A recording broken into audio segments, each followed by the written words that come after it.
예전에는 과자든 음료든 도시락이든 무조건 브랜드가 있어야 팔렸죠. 농심이면 농심, 오뚜기면 오뚜기, 이름이 붙어 있어야 안심하고 사는 시대였던 거예요. 그런데 최근 몇 년 사이 이 구도가 조금씩 흔들리고 있습니다. 조용히 치고 올라오는 존재가 하나 있죠. 바로 편의점 PB 상품들입니다. 이름만 들어도 싸구려를 떠올리던 그 PB 말인데요. 지금은 세상이 완전히 뒤집혔습니다. 오늘의 동굴러가는 이야기는 편의점 PB입니다.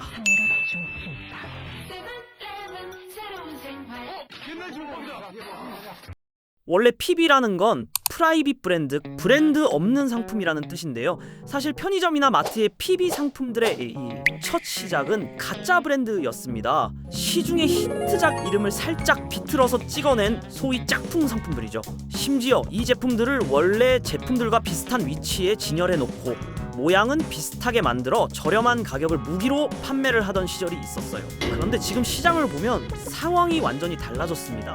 어떤 카테고리에선 이젠 대기업 브랜드가 명함도 못 내밀어요. 예전엔 그저 따라 만든 저렴한 상품이라는 인식이 강했지만 어느 순간부터 저렴함이 아니라 가성비라는 이름을 얻기 시작했고 지금은 아예 품질로 정면 승부하는 시대가 됐습니다. 이건 제작 비용 구조 자체가 다르니까 가능한 변화인데요.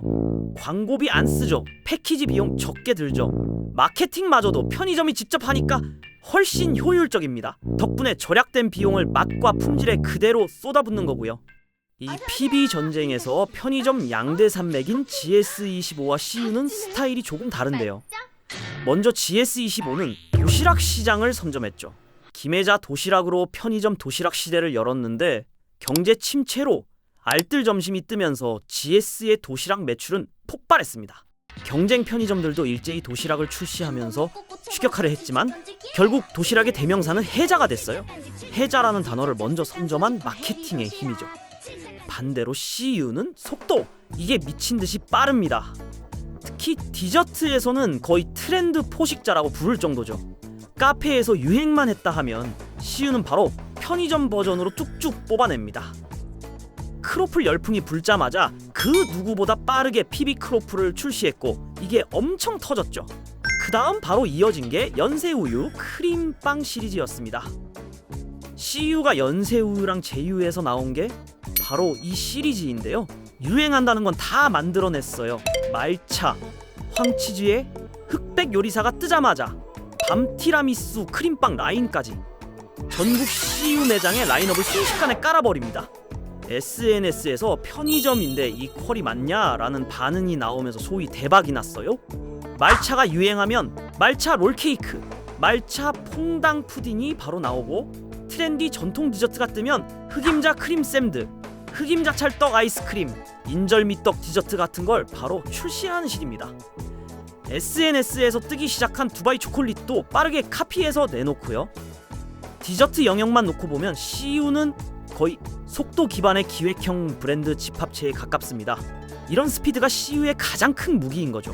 이러니까 소비자 입장에서는 유행에 민감한 제품들이 집 앞 편의점에만 가면 이미 깔려있고 대기업 제품보다 PB가 더 맛있네? 라고 느끼는 순간이 한 번만 와도 그 다음부터 PB가 당연한 선택이 되는 겁니다. 특히 MZ 잘파 세대는 브랜드 이름 자체에 큰 의미를 두지 않거든요. 리뷰 몇 개 보면 끝입니다. 브랜드 없어도 맛있으면 된다, 이 마인드가 PB 성장에 불을 붙였죠. 신선 델리 시장은 이미 편의점이 완전히 장악했습니다.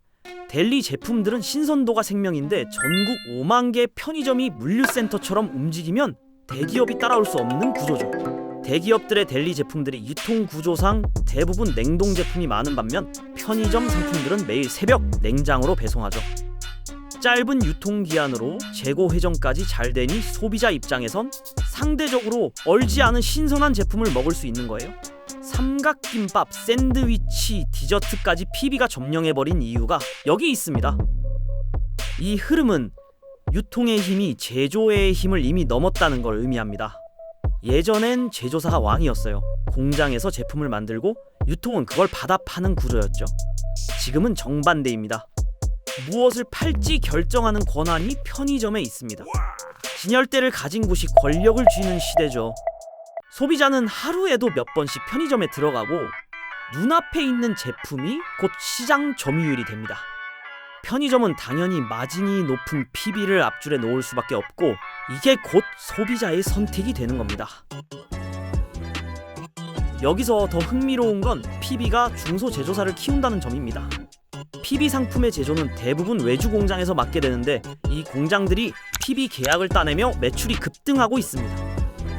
직원 늘리고 설비 늘리고 자체 연구팀까지 만드는 회사도 많아졌어요. 과거엔 대기업 OEM으로만 먹고 살던 회사가 PB 덕분에 성장하게 된 겁니다. 제조가 유통을 끌어가는 시대가 아니라 유통이 제조사를 키우는 시대가 된 거죠. 그에 따른 부작용도 슬슬 나오고는 있지만 이 흐름은 앞으로 당분간 계속될 것 같습니다. 이젠 제품의 로고보다 중요한 건 어디에 진열되느냐죠. 대기업 브랜드가 점유율을 잃는 건 실수가 아니라 구조적인 변화입니다. 소비자는 빠르고 편하고 맛있으면 그걸 선택합니다. 편의점은 높은 마진을 원하고 제조사는 유통 의뢰를 받는 순간 안정적 매출을 확보하죠. 그러니 이 시장은 앞으로도 PB 중심으로 흘러갈 수밖에 없습니다. 과자, 디저트, 빵, RTD, 음료까지 PB 점유율은 더 커질 겁니다.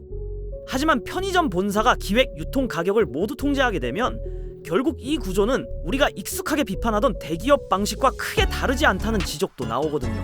브랜드 없는 제조사들은 사실상 하청처럼 움직이게 되고 유통사 몇 곳이 시장을 좌우하는 새로운 형태의 집중 구조가 만들어질 수 있기 때문입니다. 소비자는 더 싸고 다양한 상품을 접하는 것 같지만 실제로는 선택권이 더 좁아지는 역설도 생기죠. PB의 급성장은 효율의 결과이지만 동시에 기존 대기업과 닮아가는 또 다른 독점의 씨앗일 수도 있습니다. 편의점의 선택이 결국 제조사의 흥망을 갈라 시장의 기준을 바꾸고 소비의 흐름까지 다시 정리하게 될 겁니다. 소비자들의 구매 방식이 바뀌는 속도는 이미 브랜드가 따라잡기 어려울 만큼 빨라졌고 그래서 앞으로 이 판을 주도하는 쪽은 생산자도 마케터도 아니라 변화에 즉각적으로 반응할 수 있는 유통사가 될 가능성이 더 커지고 있습니다.